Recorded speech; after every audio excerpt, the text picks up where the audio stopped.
6.25가 69주년 맞는 6월 25일에 이 귀한 집회를 열어서 참 감동이 옵니다. 우리 대한민국은 보통 나라가 아닙니다. 기도로 시작된 나라입니다. 대한민국 첫 번 국회가 1948년 5월 31일에 열렸습니다. 헌법을 통과시킨 국회이기 때문에 제헌의회라 합니다. 제헌의회에 열려서 첫 순서가 의장을 뽑는 순서였습니다. 의장으로 뽑힌 분이 이승만 장로입니다. 이승만 장로께서 의장으로 뽑히셔서 단상에 오르자마자 첫 마디가 동지 여러분, 신생 독립국가 대한민국을 허락하신 여호와 하나님께 감사 기도를 먼저 드리겠습니다. 그렇게 말했습니다. 그때 국회의원 중에 목사님이 있었습니다. 이윤영 목사님이 국회의원이면서 목사님이랬습니다. 서울 중구 출신인데 이범석 장군의 사위가 되는 분이었습니다. 이승만 장로께서 이윤영 목사님 단상에 올라오셔서 감사기도 드리겠습니다. 이렇게 말을 하니까 이윤영 목사님이자 국회의원이신 분이 단상에 올라가서 조국을 위해서 간절한 기도를 드렸습니다. 대한민국 그 국회 회의록에 그 기도 전문이 실려 있습니다. 내가 국회 도서실에 가서 이윤영 목사님의 기도 전문을 옮겨 적으면서 눈물이 났습니다. 우리나라가 기독교 국가도 아닌데 어떻게 대한민국 국회 첫 번째 목사님의 기도문부터 실려 있을까? 정말 감동스러운 내용입니다. 우리 이승만 박사는 두 가지 목표를 가졌습니다. 이 나라를 자유민주주의로 세워야 한다. 둘째는 기독교, 개신교를 바탕으로 나라를 세워야 한다. 이승만 박사는 한결같이 그 주장을 했습니다. 제가 이렇게 올 때 일부러 이 두툼한 책을 일부러 가져왔습니다. 이 가방에 넣고 오느라고 이거 무거워서 고생했습니다. 이 책은 김구 선생의 전집입니다. 백범 김구 전집인데 이 중에 1945년 해방되던 해 11월 28일에 김구 선생이 대중 강연했는 강연 내용이 적혀 있습니다. 우리 교회 청년들한테, 학자녀들한테 이런 걸 좀 읽혀야 됩니다. 여기 중에 김구 선생이 뭐라고 했느냐 하면은 본인은 5,000년 역사에 빛나는 우리나라를 다시 세우는 데에 어떠한 나라를 세우겠느냐. 나는 담대히 자신 있게 말하고 있습니다. 첫째는 건국이요. 나라 세우는 건국입니다. 둘째로 건교입니다. 종교 신앙을 바로 세운다는 겁니다. 나라를 세우는 동시에 종교를 세우겠다는 것입니다. 즉 종교 없는 나라는 남에게 업수의 여김을 받습니다. 그러나 종교가 강한 나라는 어떠한 강국이라 할지라도 감히 손을 대지 못하는 것입니다. 그래서 경찰서 열을 세우는 대신 예배당 하나 세우려는 것입니다. 김구 선생 얘기입니다. 대구경찰서, 동대구경찰서, 경찰서 10개보다가 서문교회 교회 하나가 더 중요하다.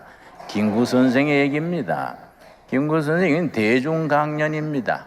대중강연 원고가 그대로 남아서 인쇄가 된 겁니다. 대한민국 세울 때에 경찰서 10개 짓는 것보다가 예배당 하나 세우는 것이 더 중요하다. 참 귀한 얘기입니다. 나는 깊이 믿고 깊이 사랑하는 기독교 정신을 반석으로 해서 튼튼히 건국할 방침입니다. 그리고 여러분들 기독교 신도들이 신성한 성경 말씀을 가지고 모든 악마를 막아 물리쳐 줄 터이니 실로 마음이 든든함을 느끼고 있습니다. 또 하지 중장이야 여러 미국 요인들도 만나보았는데 건국을 돕고 속히 독립을 주라는 뜻이 일치되어 있습니다. 제가 외국으로 망명하기 전에 서대문 형무소에 15년 형기를 받고 갇혀 있을 때에 어머님과 내 아내는 한 달에 한 번, 두 달에 한 번밖에 없는 면회를 하기 위하여 서울에 와서 살고 계셨습니다. 그러면서 성경 말씀으로 늘 위로해 주셨습니다. 김구 선생의 어머니와 그 아내가 먼저 크리스찬이 되고 다음에 옥중에서 김구 선생이 예수님을 영접했습니다. 그 얘기입니다. 조금 더 읽겠습니다. 그때 내 어머니께서 면회 오실 때마다 오셔서 하시는 말씀이 내가 자주 오지 못할지라도 너는 하나님의 말씀을 잊지 말고 있어야 한다. 그리고 내가 너를 늘 위로해 주지 못하지만은 하나님께서는 너를 위로해 주시리라 부디 늘 기도하는 중에 지내어라.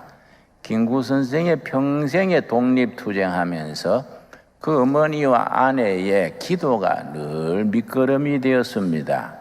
이제 끝으로 한 글 더 있습니다. 끝으로 한 가지 더 말씀하고자 하는 것은 아까도 말씀드렸지만은 우리는 어떻게 애를 써서라도 다시는 망하지 않는 나라를 건설하여야겠습니다. 여기에서 아까도 말씀드렸거니와 여러분이 주신 이 성경 말씀에 의지해서 3천만 동포가 살아야 될 것입니다. 우리는 대한민이 무엇이니 보다 먼저 천국 백성이 되어야 할 것입니다. 사랑하는 여러분들은 십자가 정병들입니다. 이 땅에 천국을 건설하는 천국 백성이 되어야 할 것입니다. 나는 이런 어른들의 글을 읽으면 감동이 옵니다.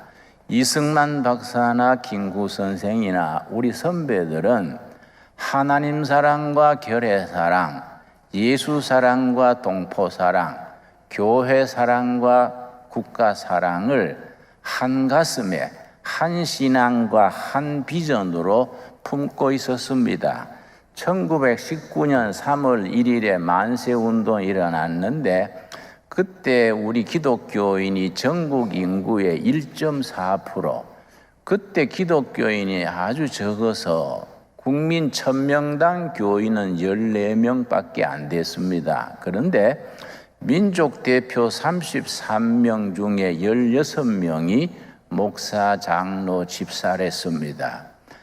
인구의 1.4% 기독교인 때에 우리 민족 독립대표는 절반이 크리스찬이었다는 것이 우리 한국이 이만큼 발전하는 데에 독립정신과 자주정신으로 교회가 밑거름이 되었습니다.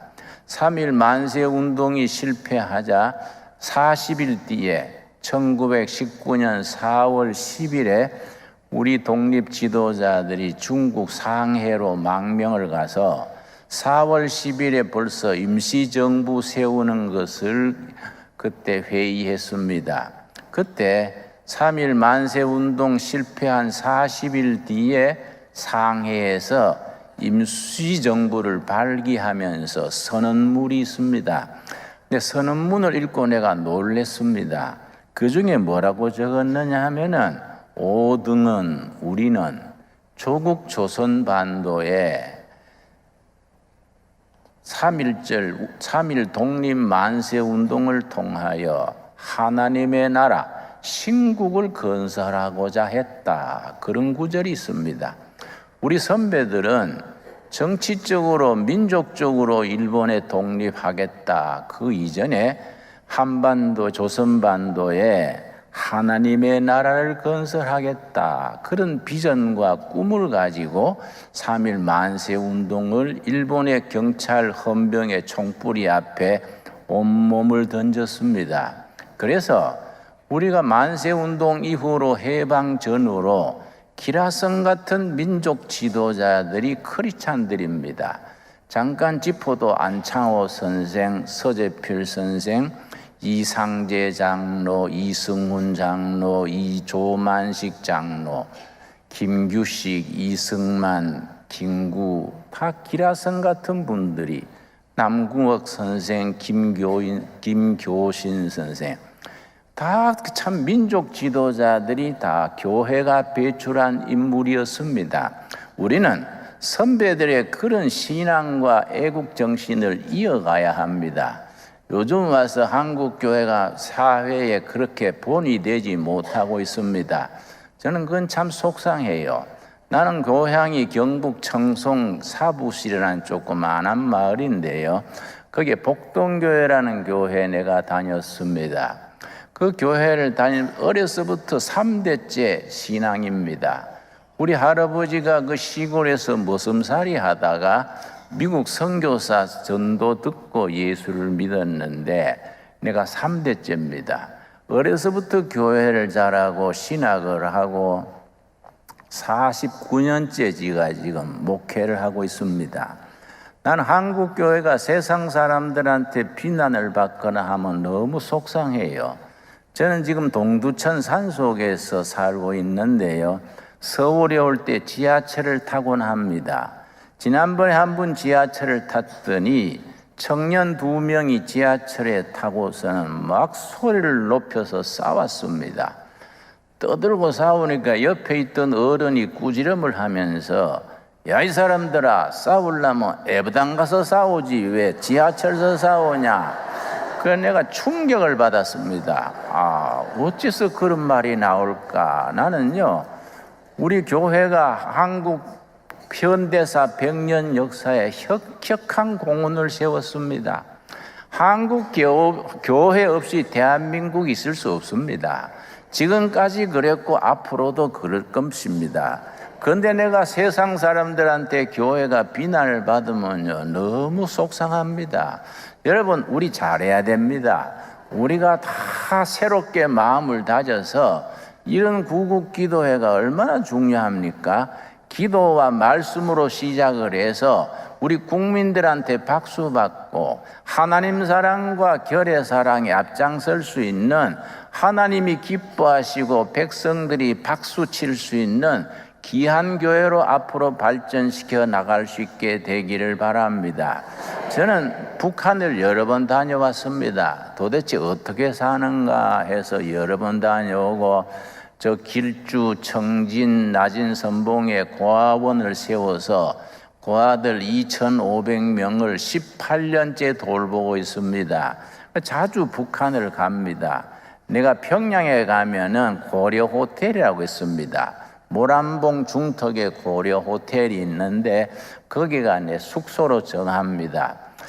꼭 가면은 마치고 오기 전날 그 2층에 서점이 있습니다. 북한의 도서는 전부 정부가 발행한 책들이지요. 가서 책을 사와서 읽곤 합니다. 한 분은 서점에 갔더니 책 제목이 이상해요. 김일성 그이는 하나님, 책 제목이 그래요. 그래서 뭔 제목이 이런 제목이 있나 하고 내가 $10를 주고 사가지고 가방에 넣어뒀다가 이제 돌아올 때는 평양서 북경 비행기 타고 갔다가 북경서 서울로 돌아오게 됩니다. 비행기 안에서 읽고 내가 정말 놀랐습니다. 거기에 그 김일성 그이는 하나님 그 책에서 김일성을 이래 신격화하기를 뭐라고 썼느냐 하면은 우리 신앙 고백인 사도신경을 고쳐 썼습니다. 전능하사 당과 인민을 영도하시는 김일성 주석을 내가 믿사오며 그 외아들 김정일 동지를 내가 믿사오니 이는 공산당으로 잉태하사 미제국주의자들에게 박해를 받으시고 저리로부터 인민을 해방하러 오시리라. 이렇게 쭉 써서 아멘하고 썼습니다. 여러분, 우리 한국 교회가 통일 문제, 북한에 왜 관심 가져야 하느냐? 북한 김정은 정권은 사이비 교다입니다. 사이비 종교입니다. 그거는 그냥 일반 정권이 아닙니다. 그건 사이비 교주기 때문에 영적인 문제가 걸려 있습니다. 한국 교회는 북한 문제에 대해서 목숨 걸고 우리가 나가야 합니다. 그 사이비 신앙에 2200만 동포들이 볼모로 잡혀 있는 겁니다. 나는 평양 갈 때마다 모란봉 중턱에 김일성 동상이 있습니다. 모란봉 중턱에 평양 시가제를 내려다보면서 김일성 동상이 크게 세워져 있는데 나는 갈 때마다 꼭 거기를 들립니다. 내가 가보니까 거기에 결혼식 마친 사람들은 꼭 거기에 와서 꽃을 바치더라고요. 그게 그 사람들의 관례 같아요. 나는 김일성 동상을 몇 바퀴를 돌곤 합니다. 왜 도느냐 하면은 밧줄 어디서 걸어 땡기면 잘 넘어질까? 실제입니다. 내가 괜히 하는 소리가 아닙니다. 여러분, 내가 왜 그런 생각하느냐 하면은 김일성 동상이 세워진 그 자리가 우리 한국교회로서는 아주 중요한 자리입니다. 1907년에 장대현 교회에서부터 평양 대부흥 운동이 일어났습니다. 장대현 교회 장로였던 길선주 장로가 모란봉 중턱에 자기 밭 700평을 교회에 헌납을 해서 그 장대현 교회 교인들이 전부 헌금해서 세운 교회가 장대현 교회인데 그 교회에서 1907년 1월 2일부터 1월 12일까지 전국 남전도에 도사경회를 열었습니다. 그 도사경회 중간에 성령의 큰 부흥의 역사가 일어나서 평양 대부흥 운동이 일어났습니다. 평양 대부흥 운동으로 인해서 조선교회 교인 20만이 늘어났다 합니다. 그 유서 깊은 장대현 교회를 헐고 그 자리에 김일성 동상을 세운 겁니다. 그러니까 이거 얼마나 우리가 가슴 칠 일입니까? 여러분, 나는 지금 79살입니다. 내가 천국 가기 전에 통일이 돼가지고 김일성 동상 헐어내고 그 자리에 장대현 교회 꼭 세우게 될 줄로 믿습니다. 여러분 미리 준비하셔야 됩니다. 예. 그냥 박수 치고 끝내지 말고 장대현 교회 재건할 때 헌금하셔야 됩니다. 예. 다 헌금해가지고 나는 그 장대현 교회 재건해가지고 그 입당 예배할 때 나는 그에서 축도하고 싶습니다. 우리 설교는 우리 이 목사님 같은 젊은 목사들이 해야 되고 나는 뭐 나이 들었으니까 축도 나는 꼭 하고 싶습니다. 나는 그렇게 될 줄로 확신합니다. 하나님께서 이 나라를 사랑하시고 버리지 아니하시고 이 나라가 앞으로 하나님의 일에 세계 선교에 존귀하게 쓰임받게 될 줄로 믿습니다. 오늘 6.25입니다. 6.25 69전인데 6.25 전쟁이라는 것은 우리가 공산화될 수밖에 없는, 질 수밖에 없는 전쟁이었습니다. 1950년 6월 25일 새벽 4시에 북한군 12만 명이 소련 탱크를 앞세워가지고 물밀듯이 밀려 내려왔는데 남한에서는 준비가 되지 않았습니다. 특별히 인민군 12만 명 중에 모택동 군대에서 전투하던 그 팔로군 그룹입니다. 모택동 군대 안에 조선족 출신들 5만 명이 팔로군에 속해 있었습니다. 그 사람들 5만 명이 전부 다 인민군에 편입이 됐습니다. 그 사람들은요, 그 일본 전투하고 장개석 군대하고 전투하면서 아주 전투에 이력이 난 아주 훈련된 군인이었습니다. 남한은 전혀 준비 안 됐는데 우리는 공산화될 수밖에 없었는데 우리 6.25 전쟁에 공산화되지 아니하고 이 나라를 지키셨던 것에는 5가지 기적이 있습니다. 여러분, 첫 번째는 어떤 기적이냐 하면은 기적 하나하나가 하나님의 도우신 열매인 줄로 저는 믿습니다. 여러분, 먼저 유엔 총회에 우리가 승인 받을 때부터 하나님의 역사가 있었습니다. 1948년 8월 15일에 대한민국이 건국이 됐는데, 건국을 하면은 유엔 총회에 가서 승인을 받습니다. 대한민국이라는 이름으로 신생 독립국가를 인정해 주시오. 그런 승인 절차가 있습니다. 그 해에 유엔 총회가 파리에서 열렸습니다. 10월 15일부터 12월 15일까지 유엔 총회가 열렸는데 우리 대표단을 파견했습니다. 장면 박사가 단장이랬습니다. 가서 유엔 총회에 대한민국 승인 그 허락을 했더니 소련 대표가 비신스키입니다. 한사코 그걸 방해해서 승인 안 되게 하는 겁니다. 대한민국 정부 승인안이 올라오면은 비신스키가 마이크를 잡고 대한민국은 이승만 독재 정치고 미국의 앞제비고 뭐 그렇게 떨어가지고 회의를 방해했습니다. 자꾸 방해를 받아가지고 통과를 못했는데 내일이 마지막인 12월 14일입니다. 내일 회의에 통과 못되면 우리 정부 승인을 못 받는 겁니다. 그날 저녁에 장면 박사가 대표단들하고 우리 안 되겠습니다. 우리 밤새워 기도합시다. 파리 시내 교회를 찾아가서 밤새 철야 기도했습니다. 그 다음날 1시부터 회의에 대한민국 승인안이 올라갔는데 여전히 비신스키가 막 마이크 잡고 방해하는데 보통 2시간 정도씩 떠들다가 그 다음에 또 소련 위성국가인 폴란드 대표가 나오고 그 다음에 또 동독 대표가 나오고 그래가지고 마이크를 놓지 않는 겁니다.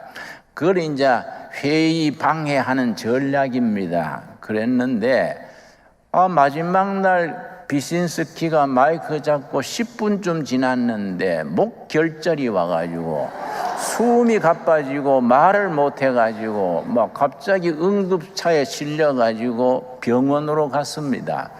그 다음에 2시간쯤 할 줄 알고 폴란드 대표가 밖에서 커피 마시고 놀고 있었습니다.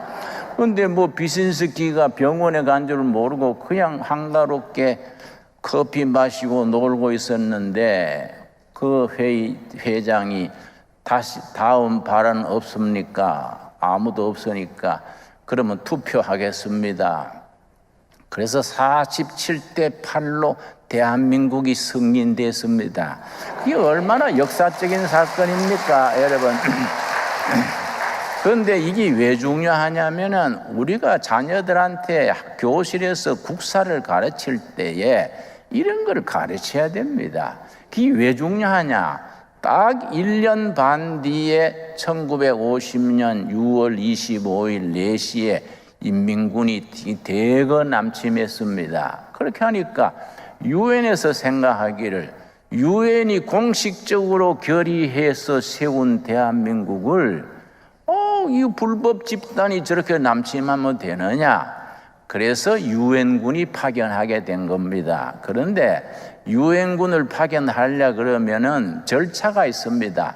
유엔 안전보장이사회 상임이사국이 5나라입니다.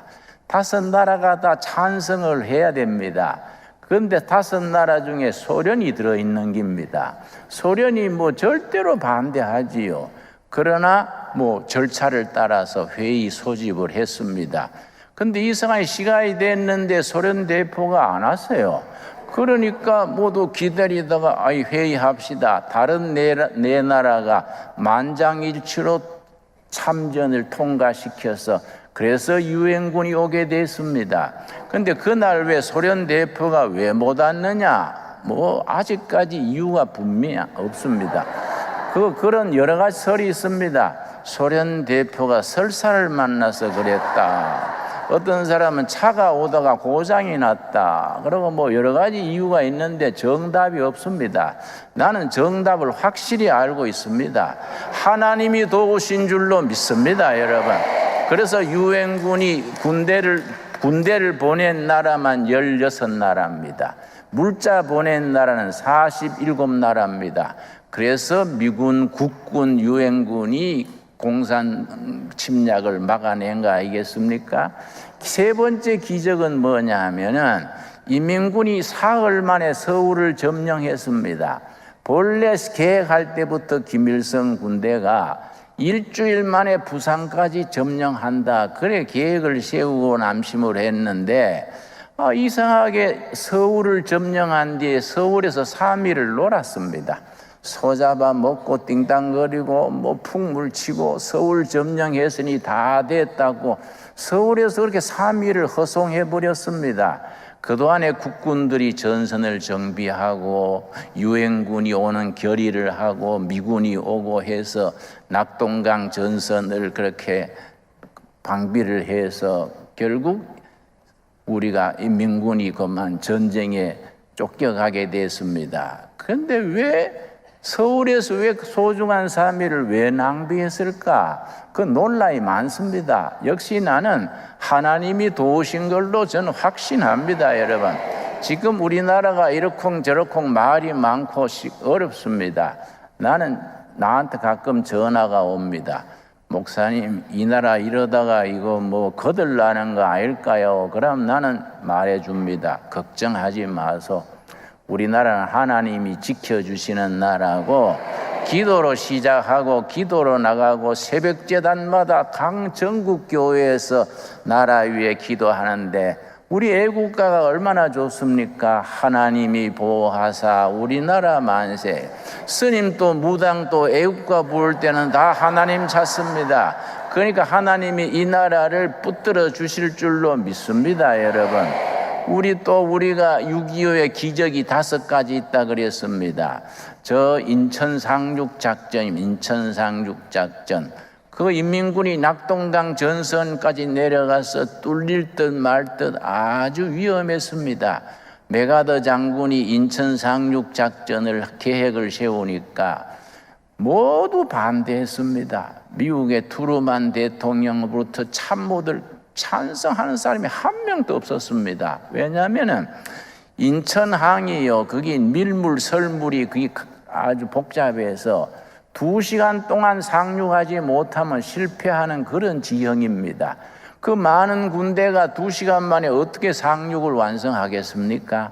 인천 상륙작전이 성공할 비율이 5,000분의 1이라 그럽니다. 그래서 모두 반대했습니다. 5,000분의 1의 그 확률을 가지고 어떻게 작전을 하겠느냐. 그러니까 메가더 장군이 가만히 묵상 기도를 한 뒤에 그런이 되는 거이다. 상대방도 5,000분의 1의 가능성이 있으니까 안 올 줄 알고 있을 거 아니냐.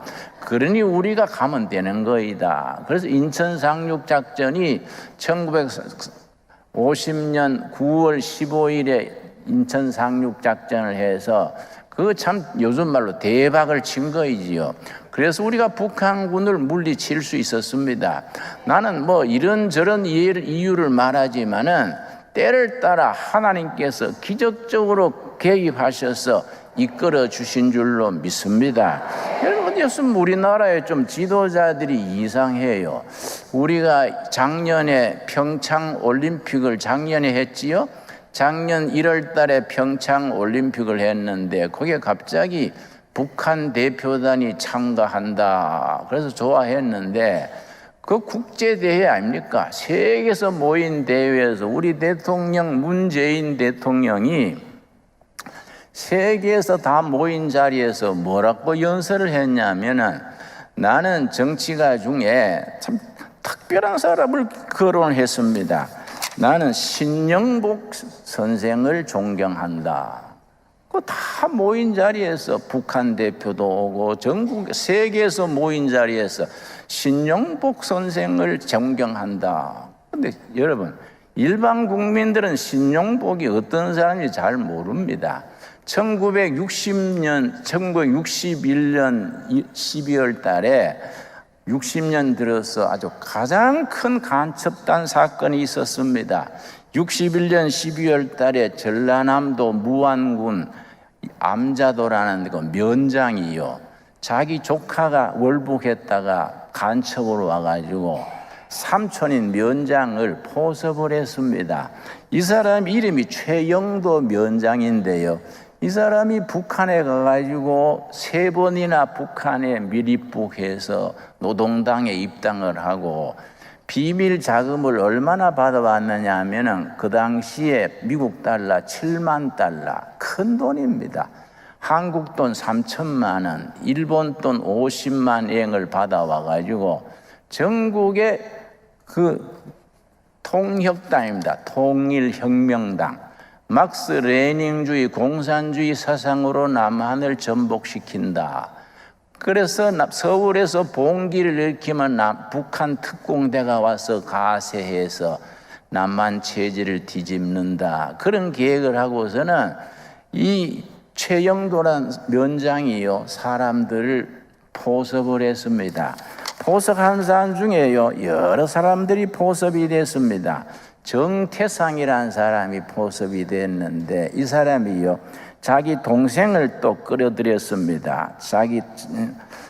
정태상이라는 동생을 끌어들였는데, 둘 다 북한 가가지고 밀봉 교육을 받고 노동당 입당하고 간첩으로 내려왔는데, 워낙 북한에서 돈을 많이 줬으니까 이게 그 자금을 가지고 형제간에 싸움이 났습니다.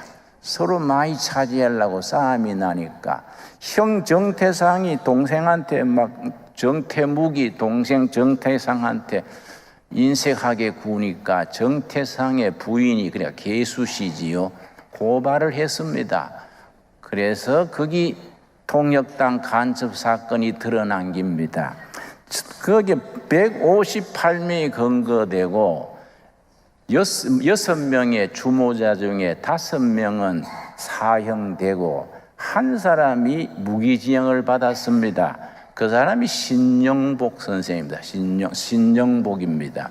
무기징역 살다가 20년 만에 석방이 됐는데, 그런데 그 사람을 우리 대통령이 존경하는 인물이라고 그 평창 올림픽에서 그 말을 해서 내가 저 사람 저정신이 있나 없나, 아직 저거 노망할 나이도 아닌데 왜 저러나, 하필이면 왜 신영복을 존경한다고 그럴까. 저거 다 참 지금 때문에 만나면 물어보려고 그럽니다. 그때 제정신으로 한 기요, 뭐 살짝 뭐 귀신씨인 거요. 참 이상하지 않습니까? 여러분, 우리 기독교인들이 바른 정신, 바른 사상으로 이 나라를 지켜야 됩니다. 국민들은요, 선동에 잘 넘어갑니다. 국민들은요, 인기 정책에 잘 모르고 따라갑니다. 이 나라를 지킬 수 있는 사람들은 정말 하나님의 백성들, 교인들입니다. 여러분, 우리는 반공정신이 투철하지 않습니까? 하나님을 그렇게 안 섬기고 김일성 말도 안 되는 김일성 하나님 쌓는 그런 체제를 우리가 그걸 용인할 수 있습니까? 여러분, 북한에 그 수용소가 18군데 있습니다. 거기에 수용되어 있는 사람들이 20만이 넘습니다. 그 중에 절반 정도가 기독교인들입니다. 성경 가졌다는 것 때문에, 예수 믿는다는 것 때문에 20만 중에 10만 명 이상이 지금 수용소에 수용되어 있는 겁니다. 우리가 그들을 해방시켜야 되지 않겠습니까? 우리가 나라 위해서 기도해야 될 때입니다. 여러분, 우리 6.25 69주년 맞는 이날에 여러분들이 이렇게 기도회로 모였다는 것을 하나님께서 기뻐하실 줄로 믿습니다. 여러분, 이 나라를 우리가 기도로 지켜야 됩니다. 이 나라를 지키지 않으면 누가 지키겠습니까? 하나님께서는 우리가 기도하기를 기다리십니다.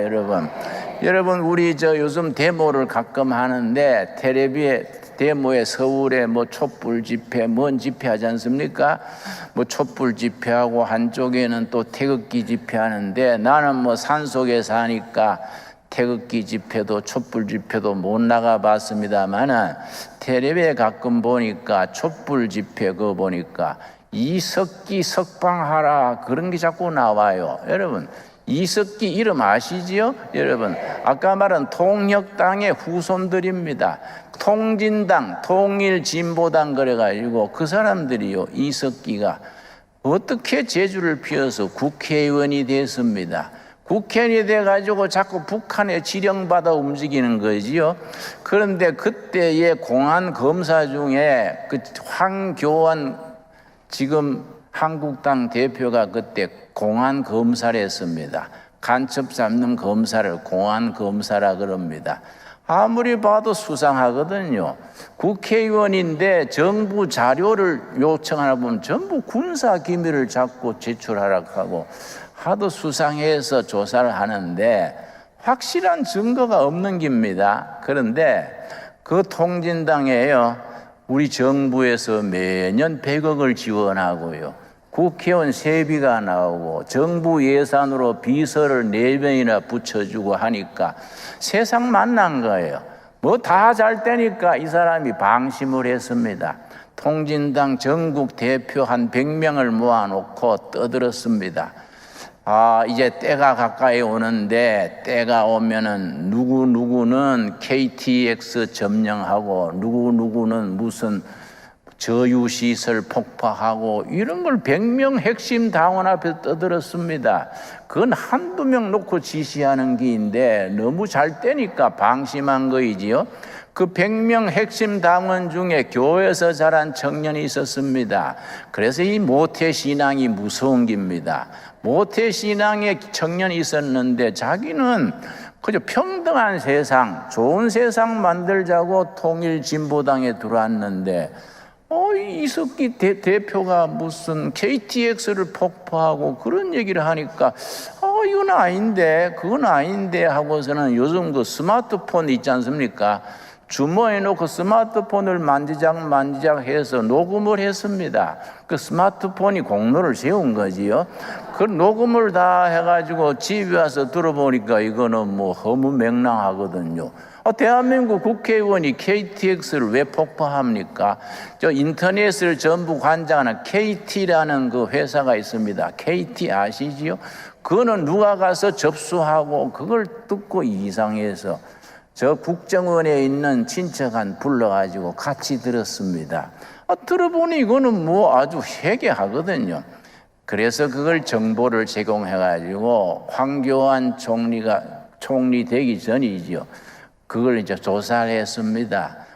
그때는 이제 MB 대통령 때지요. 이제 이명박 대통령 때 조사를 시작해서 우리 박근혜 대통령 때 확실하게 그 증거를 잡아가지고 그래서 그 근거를 했습니다. 이 이석기입니다. 그게 북한 조직 중에 남한의 경기 북부 연합에 아주 괴수로 있은 거지요. 그래서 그걸 감옥에 있는 게인데 데모를 하면 했지 왜 그 사람을 왜 석방하라 그럽니까? 그러니까 그 사람들 석방하라고 들고 있는 사람들 잡아다가 조사를 해봐야 돼요. 안 그렇습니까? 이게 어떻게 세운 나라입니까? 우리 선배들이 피 흘리고 땀 흘려서 세운 나라인데 그렇게 택도 없는 사람들이 와가지고 나라를 그렇게 흔들어대가 되겠습니까? 우리 교회가 그런 점에서 이 시대를 지켜야 될 책임이 있습니다. 그 책임을 우리가 감당을 해야 됩니다. 여러분, 이 나라의 희망이 어디에 있겠습니까? 나는 교회가 희망입니다. 여러분, 노무현 대통령이 대통령 시절에 나한테 했는 말이 있습니다. 대통령이 되고 보니까 군대도 장성 진급으로 다 컨트롤이 되더라는 거이지요. 그리고 검찰도 무슨 부장검사 인사권을 가지고 다 조정이 되고 천주교는 정의구현사재단 거기 통하면 다 된다는 거예요. 불교는 뭐 그 사찰에 지원하는 거 있지 않습니까? 그거 뭐라 그럽니까? 템플 스테이인가 뭐 하고 문화재 보수비 그러고 매년에 한 1,500억 내지 2,000억이 불교로 들어갑니다. 정부 예산이. 그걸 가지고 줄였다 땡겼다 하면 통제가 되는데 골치 아픈 거는 교회다 그래요. 교회는 도대체 이거는 선이 안 닿는다. 그래서 내가 그랬습니다. 노 대통령님, 교회가 분열하고 시끄러운 것 같아도 저력이 있습니다. 일본 제국주의 그 형사들도 교회는 손 못 댔습니다. 교회는 숭조자가 나오고 피를 흘리고 마지막까지 저항을 했습니다. 일제시대 신사참배 때문에 여러분 천주교도 미리 무릎 꿇어버리고 불교도 미리 박수 쳐버리고 다 일본 제국주의한테 무릎 꿇어도 교회는 마지막까지 저항을 했습니다. 여러분, 그래서 우리 순교자 주기철 목사님 같은 분 막 줄줄이 나왔지 않습니까? 교회가 그렇게 저력이 있으니까 알아서 하십시오. 그런 얘기를 나눈 적이 있습니다. 여러분, 이 나라는 우리가 하나님이 세우신 귀한 나라, 자유민주주의, 시장경제, 즉 열린 사회, 얼마나 감사한 일입니까? 여러분, 5.16 군사혁명 났을 때 우리 국민소득이 80달러랬습니다. 그때 북한은 240달러랬습니다. 1961년에 군사혁명이 일어났지요. 그때는 북한이 우리보다 3배 더 잘 살았습니다. 그 뒤로 경제개발 5개년 계획, 2차 계획, 3차 계획, 그래서 지금은요, 북한 체제하고 남한 체제 사이에 남한이 완전히 승리했습니다. 북한에 가보면 알아요. 여러분, 내가 후배 목사가 북한을 자꾸 칭찬을 해서 북한에는 교육도 무료 교육이고 의료도 무료 치료고 참 이상적이다. 그래서 자네 정신 바짝 차려. 그 무료 치료 맞는데 내가 갔을 때에 내가 갑자기 그 식중독에 걸려가지고 병원에 가봤습니다. 그 맹장염을 수술하는데요, 마취제가 없어서 생배를 째는 거예요. 생배를 째니 아프다고 고래고래 소리를 지르고 그러고 또 링겔 주사를 맞는데 사이다병에 링겔 담아가 하고요. 치과 병원에 이빨을 뽑는데 마취제가 없으니까 이렇게 뽑는 도구를 가지고 생이를 뽑으니까 소리를 지르고, 그래서 자네 북한에 가가지고 이 한 분 뽑아보게 그러고 그 맹장염 한 분 그 수술 해보고 얘기해야지 그렇게 막연한 소리를 하면 되나. 내가 뭐라 그랬습니다. 이상하게 예수 믿는 사람들도 흔들리는 사람들이 있어요. 목사들 중에도 이상한 소리를 해요. 그런 병은요, 신약 구약으로 못 고치는 병은요, 딴 약이 없습니다. 쥐약이나 농약밖에 없어요. 안 그렇습니까? 여러분, 우리가 이 나라를 지키는 우리가 최후의 보루가 돼야 됩니다. 여러분, 우리 성경 말씀 사도행전 3장 다 같이 찾겠습니다. 사도행전 3장 1절 말씀. 사도행전 2장 1절에 오순절 성령 충만을 해가지고 사도행전 2장에 이 성령 충만한 역사로 교회가 시작이 됐습니다. 교회가 시작이 되자 사도들을 중심으로 예루살렘 시가지에 나가서 아주 열변을 토하면서 전도를 했습니다. 베드로가 전도를 하니까 예루살렘 시민들이 마음이 찔려서 형제들아 우리가 어찌할꼬 그러면서 회개 운동이 일어나서 그날 3,000명이 복음으로 돌아왔다고 되어 있습니다. 자, 이 사도행전 2장의 성령 충만한 역사의 기록입니다. 3장 1절에 뭐라 그랬습니까? 제9시 기도 시간에 베드로와 요한이 성전에 올라갈새, 제9시는 우리로 말하면 오후 3시입니다. 오후 3시 기도 시간에 베드로와 요한이 성전에 올라갈새 나면서 못 걷게 된 이를 사람들이 메고 오니 이는 성전에 들어가는 사람들에게 구걸하기 위하여 날마다 민문이라는 성전 문에 두는 자라. 예루살렘 성전 12문이 있습니다. 문마다 이름이 있습니다. 그 중에 미문, 아름다울 미자입니다. 영어로 beauty door. 미문 앞에 나면서 앉은 병이 선천성 장애자지요. 앉아서 생계 수단이 없으니까 구걸하고 살아가는 겁니다. 3절입니다. 3절. 나면서 안전베이를 보고 베드로가 뭐라 그랬습니까? 그가 베드로와 요한이 성전에 들어가려 함을 보고 구걸하거늘 베드로가 요한과 더불어 주목하여 이르되 우리를 보라 하니 그 안전베이를 불쌍히 보고 베드로가 필이 꽂힌 겁니다. 나를 보시오 그랬더니 4절 베드로가 요한과 더불어 주목하여 이르되 우리를 보라 하니 그가 그들에게 무엇을 얻을까 하여 바라보고늘 그 안전뱅이가요 평생 걸어보지 못한 안전뱅이입니다. 난 이 나라 생각할 때에 북한 동포 생각할 때에 그 안전뱅이 생각합니다. 밥록에 힘이 없어서 평생 일어서지 못하고 그렇게 살아가는 백성들입니다. 3장 6절이 중요합니다. 베드로가 그 안전뱅이에게 뭘 줬습니까?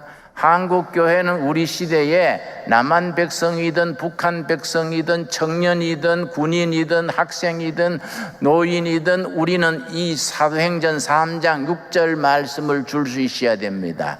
우리는 이 말씀을 백성들에게 입을 크게 벌리고 담대하게 선포해야 합니다. 6절 말씀 뭐라 그랬습니까? 베드로가 이르되 은과 금은 내게 없거니와 옳은 말씀이죠. 여러분, 교회가 은행이 아닙니다. 교회가 정치하는 정당도 아닙니다. 세상적인 방법으로 교회가 세상에 나가는 건 아니지요.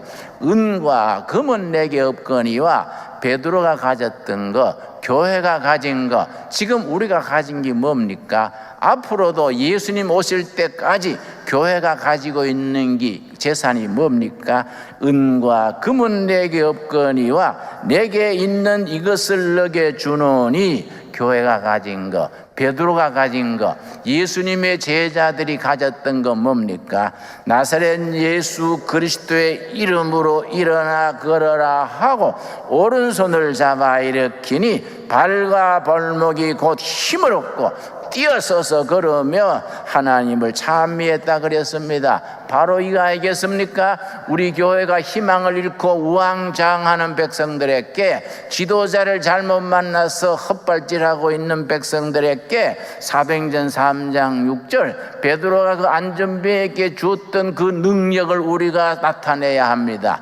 은과 금은 우리에게 없지만은 우리가 가진 것 줍니다. 나사렛 예수 그리스도의 이름으로 걸으시오 하고 오른손을 잡아 일으키니 발과 발목이 힘을 얻고 뛰어서서 걸으며 하나님을 찬미했다 그랬습니다. 바로 이겁니다. 여러분, 우리 대구교회든 서울교회든 교단과 개교회를 넘어서서 한국교회는 남한 백성, 북한 백성, 청년, 학생 누구에게든지 우리가 가진 거, 진리 대신 이름, 생명이신 이름, 나사렛 예수 그리스도의 이름으로 심령이 힘을 얻고 뛰어서서 걸으며 하나님을 찬미하는 복음의 역사, 복음 사건, 위대한 통일한국 시대에 성서 위에 나라가 세워져서 통일한국을 이루어서 국력을 발전시켜서 5대양 6대주의 복음을 전하는 선교한국의 사명을 감당하는